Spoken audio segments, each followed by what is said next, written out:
I'm currently stood outside one of London's most iconic public houses. This is the Prospect of Whitby, which has been covered more than most pubs. When you're researching pubs in London or England, this is probably one of the top 10 that's going to pop up. I see many mistakes that are made when people record pubs such as this. For instance, they will read what they see on Wikipedia or maybe even several other articles and then take it as fact. I'll give you an example. Some people claim that this is the oldest pub in London, or that it's the oldest pub on the River Thames. There's a few pubs I can think of that lay claim to being the oldest pub on the River Thames. Town of Ramsgate down the road, you've got the Angel in Rotherhithe, and obviously the Prospect of Whitby. And each of them will say that they are the oldest pub on the River Thames. For me, this doesn't mean that we take their word for it. It means that we can assess that we have to take a lot of what's said with a pinch of salt, because we can never truly be sure. So when you are documenting, to those of you that decide to come and document something like this, I suggest you stop taking things as fact and start weighing up what is and isn't most likely to be true. Now, you may recognise this frontage from an episode of Only Fools and Horses called He Ain't Heavy, He's My Uncle, where Del Boy and Trotter come out this door when they're looking for Uncle Albert, who was actually down at the Shadwell Basin. I love this pub. It's no longer a traditional public house, hasn't been for a long time. It's more of a family and tourist affair. But in its day, it was known as the Devil's Tavern. This was one of the most criminally orientated locations in the country, not just London. This was a deadly location. Today, it's a beautiful site that's actually charming to visit, especially if you're taking out a partner or your family. It's not really somewhere to go with a bunch of mates. I love the brickwork, and as you can see just up there, you will see that it's got a list of the monarchs it survived. Now down here, it claims to have existed circa 1520, which would explain why Henry VIII is the very first monarch, because it would have been built during the Tudor period. So there's a lot to talk about with this public house, and I won't ramble here, but we are going to go and have a look down Pelican Stairs, and we're going to have a look in the building to talk about some of the characters and the character of this building and the actual legacy behind it. Because as I say many times, a public house is not just a public house. It's a historic artifact to the people of not just Britain, but Europe.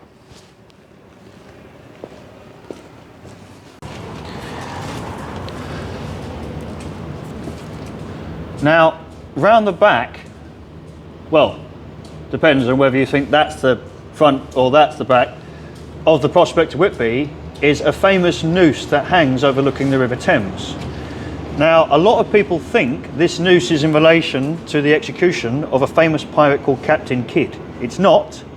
Lots and lots of people point to that and say, oh, that's where Captain Kidd was hung. First of all, this is not alleged to be where the actual site of execution dock was. Second, that noose is said to be because of a hanging judge called Judge Jeffreys, hanging Judge Jeffreys. Now, let's just go and have a quick look at it, but I'd like to point out how heroic we are, because we've traversed these stairs many a time, but it seems that this time, look down there, look down, it seems that this time they're a little bit precarious. So wish me the best of luck. I'm gonna need it.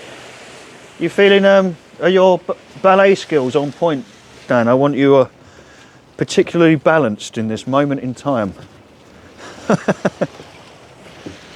That's it, that's it. Right. I will remind people as well, do not play with the Thames shores unless you are aware that it's tidal. The amount of people that get stuck because they walk down there and they don't realise the tide's coming in is too numerous for us to be comfortable with, and you will get people having to come and save them. Most of it becomes submerged by the River Thames, and you can see it's actually had that piece replaced recently. Sometimes people actually steal the noose.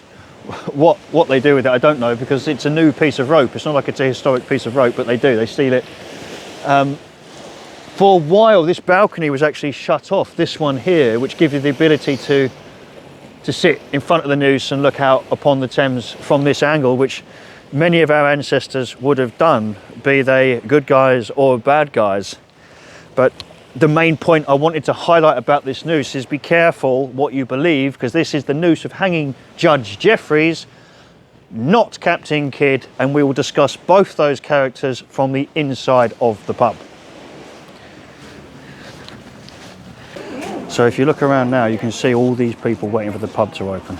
So luckily we got here in time to record our first scene, and we'll try and catch the pub in its beauty without people in it. But as you can see, like many famous pubs in London, there will be people, especially tourists, waiting for the pub to open. We're racing, right? We're racing to get in before all these people.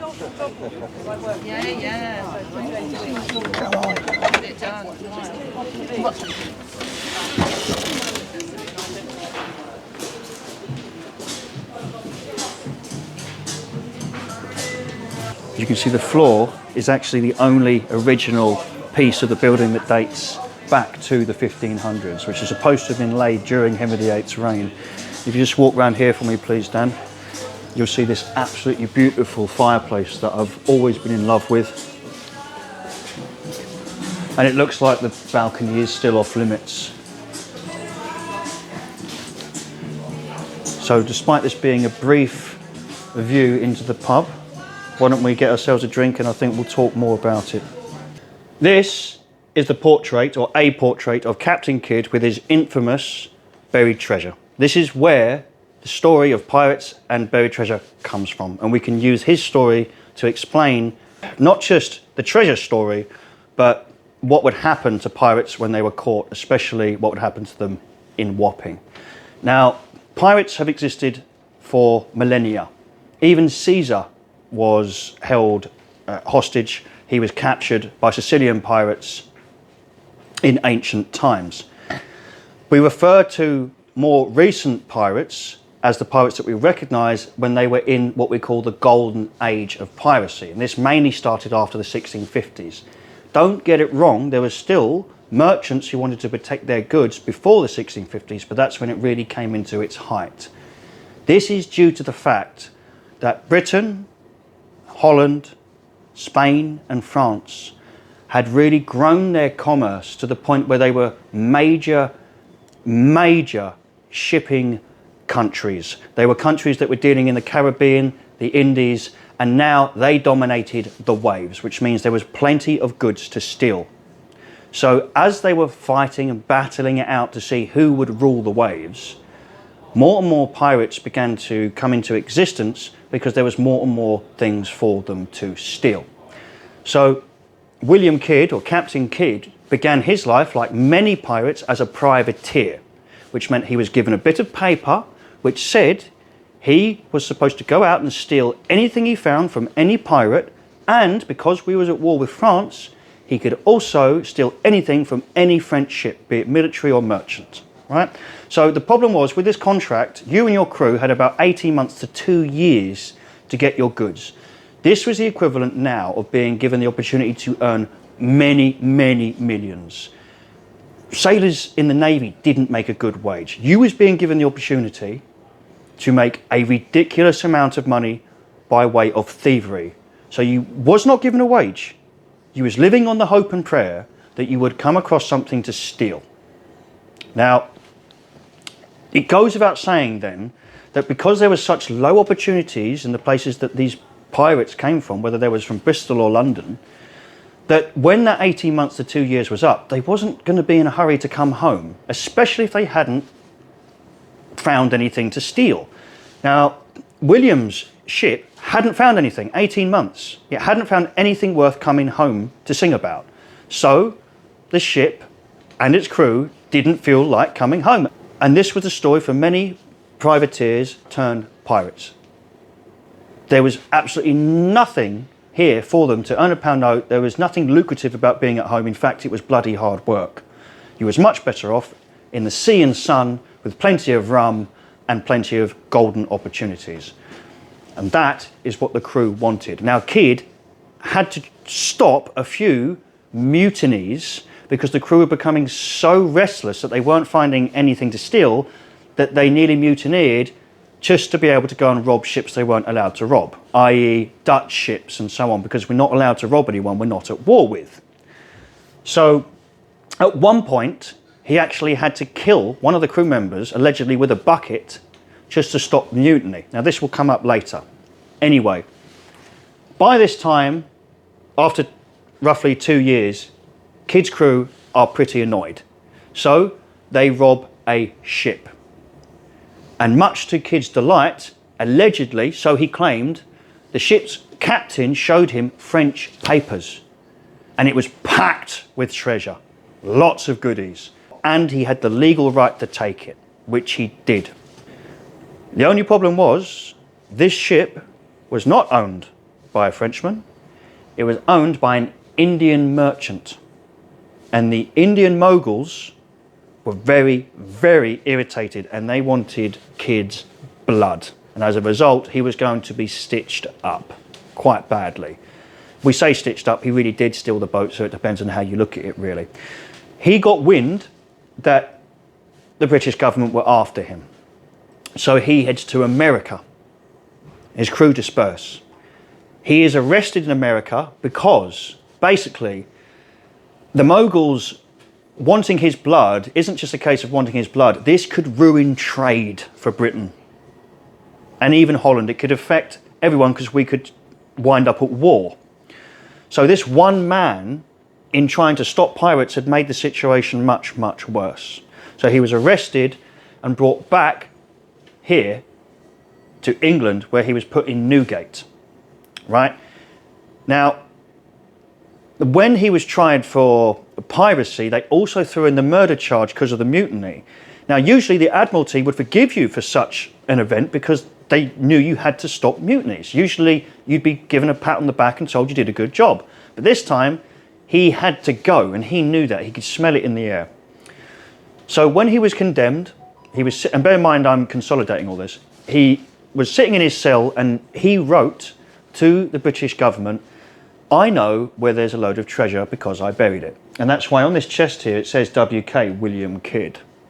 Now, the problem for Kidd was, even if this was true, the government was not interested in whatever the contents of the chest were, because they was going to lose a lot more money by not being able to trade with India. And the Indian merchants were far too irritated and wanted justice. So therefore he had to go, right? So it's up to you whether you believe that the treasure really existed. And this is where all of our treasure stories come from. They come from the tale, the myth of William Kidd. So William could have even had a reprieve when he faced the noose. Bear in mind, when you was convicted for piracy, it had to be dealt with by the Admiralty. Therefore, it had to be done in the Thames. It had to be done on or in water, because that's where the Admiralty, the people that ran the Navy, were able to operate law. It was only legitimate to them if it was on water. Otherwise, he'd have been hung in many other places in London. So when they put the noose around his neck, and bear in mind, when you was hung as a pirate, you was hung on a short rope, which means you was asphyxiated slowly. It was a slow process. The rope snapped and he fell. Now, usually, in cases of superstition, this would buy you your freedom, because it was like divine intervention, saying you shouldn't be killed, and they would let you go, or claim that you had faced your punishment and that's what had happened. I mean, there was a famous case in Scotland of a woman who was hung, woke up halfway to the cemetery and they let her go. And there's a pub named after her on the Grassmarket. But that wasn't the case for Kidd. They strung him back up, choked him. And this is allegedly where we get the term whopping, because of the whoppers. Because allegedly the Thames tide would be allowed to basically come up 3 times and submerge your body 3 times. So by the time they cut you down, you was discoloured, you was bloated, and you looked like, quote, a whopper. So allegedly that's where the term whopping come from. I can't validate that, but there's lots of sources that suggest it.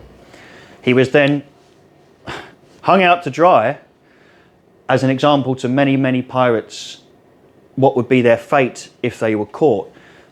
But it didn't stop piracy. It certainly didn't stop piracy, because death to many people seemed far less intimidating than a horrific life of poverty. And all of the lucrative abilities that you know today, they really didn't exist. And if you cared about your family, never mind yourself, you might be looking for a way to make a pound note. But most of these people mainly cared about themselves. They'd have families all over the world. Whether they actually bothered to provide for their ones at home, I couldn't vouch for that. But you see here, it's just out of shot. It says, this infamous pirate captain was a regular patron at the Wapping Distilleries. Maybe he was, maybe he wasn't. It wouldn't surprise me if he was. The only thing I do know is that he was killed, executed at Execution Dock, which people think that the noose just outside here is because of him. It's not. It's in relation to hanging Judge Jeffreys. The chances are he was hung closer to the pub called the Town of Ramsgate. And whenever you hear of treasure, know that the entire tale comes from Captain Kidd, and most of the dress code and so on comes from the depiction in Treasure Island. I can't decide for you whether the treasure really exists or not. I'll have to leave that up to you. Now, fascinatingly, after the death of Kidd, we saw the birth of treasure hunters. Richard Knight, not long after the Vietnam War, thought it would be a good idea to go poking around in the wrong place. Basically, he was an explorer and a collector, and he collected all these items that were said to have been owned by William Kidd, and he found these hidden maps that led him to this island just outside Vietnam. He asked Vietnam for permission, they said no. Lo and behold, when he got there, he was arrested and spent years in a Vietnamese prison, borderline lost his mind. So, you know, he was unsuccessful. Maybe you'll be more successful. There's lots of treasure hunters out there.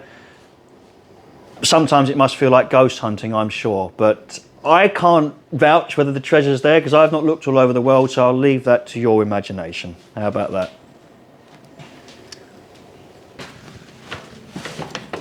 This is Samuel Pepys' room, which I'll explain in just a second. First, admire the woodwork, the door. As I always say, I love a piss door, I love a slanted wall, I love the gap here. It doesn't mean that new builds should have gaps. This is because it's actually original and beautiful. So if you are going to make something like this, as long as it looks the part, so be it, but make sure it looks the part. So come with me, but do watch your step. And I apologise about the light. It might be a bit bright with the camera. So take an immediate left for me, please, cameraman, and you will see images of Samuel Pepys, who is claimed to have drank here. Now, bear in mind, he was a secretary to the Admiralty, and he's most famous for being a diarist during the 1660s, which gives us a great insight into the Great Fire of London in 1666, or the year before, the Great Plague of London in 1665. And we use Pepys to look into the mentality of what it was like during that century, and he's one of the most important people in doing so. Now, I will admit and grass him up a little bit by saying that it's quite clear he didn't really want his diary to be released because there was bits of it which alluded to his adultery. So it's a bit like someone finding your secret diary or the secretive photo album you made with your girlfriend that you don't really want anyone seeing, and then someone puts it out when you're dead. So sorry about that, Samuel, wasn't me. Other than that, you can see this is a beautiful room. There's several rooms like this in the pub, and it gives you a beautiful overview of the river. You've got your own little balcony there for if you're a smoker. Obviously lots of people like to cry about that ever since the ban. Well, long before the ban there was crying about it. But this is a view which our ancestors have taken for many years, and many of these buildings now you can't get anymore. You used to have people working in all these factories and they were sick to death of the view. Now, if you want a view like this, you either have to own one of the apartments or visit a pub like the Town of Ramsgate or the Prospect of Whitby.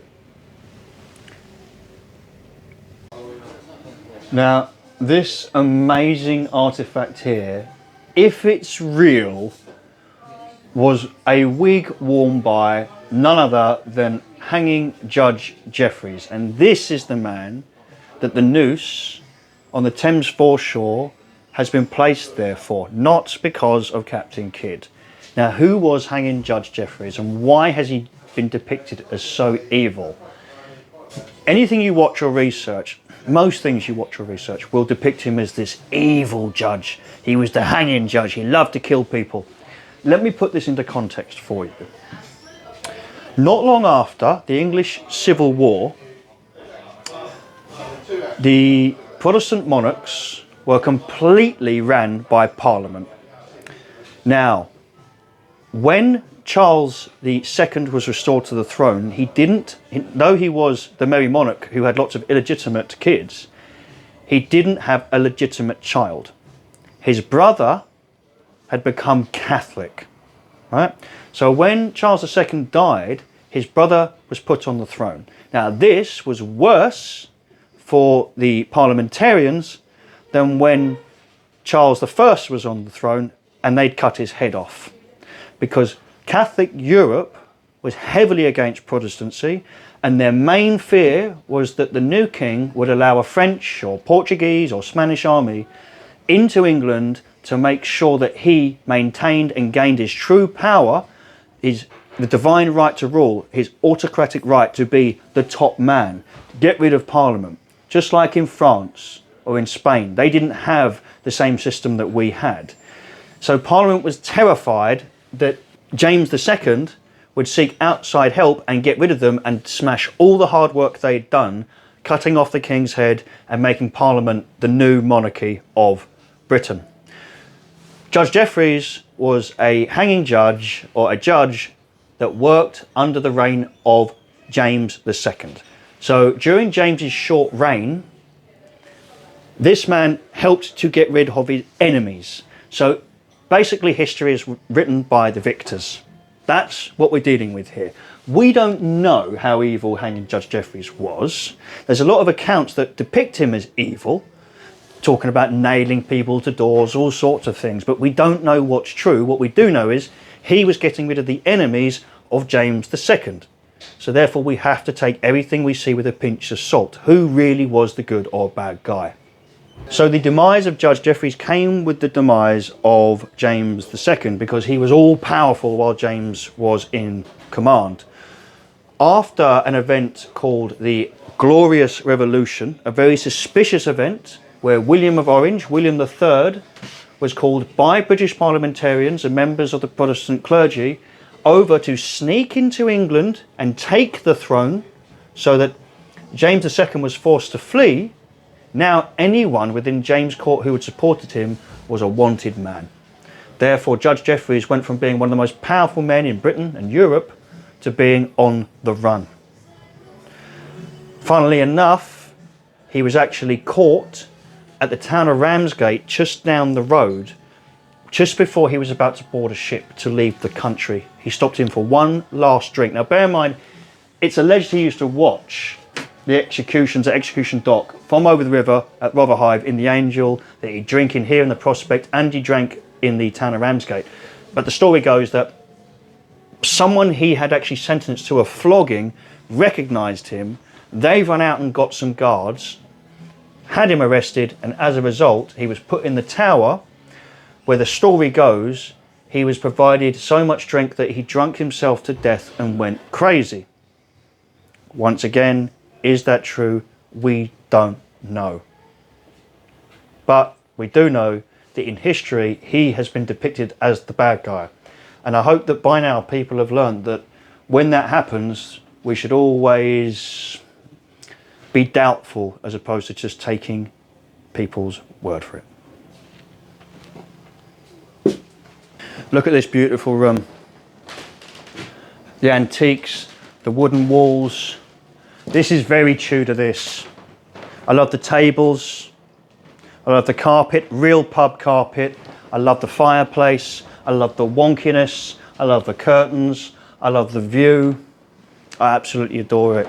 And I love the dark setting. One thing with me is, especially if anyone ever lives with me, they'll know this, I hate bright lights. I like lamps. This is great. See these little lamps here? That is such a bit of me. I cannot stand it when you walk in somewhere and it's like a football stadium. You know, there's a lot of bars like that where you walk in and I need sunglasses just to concentrate. This is a dining room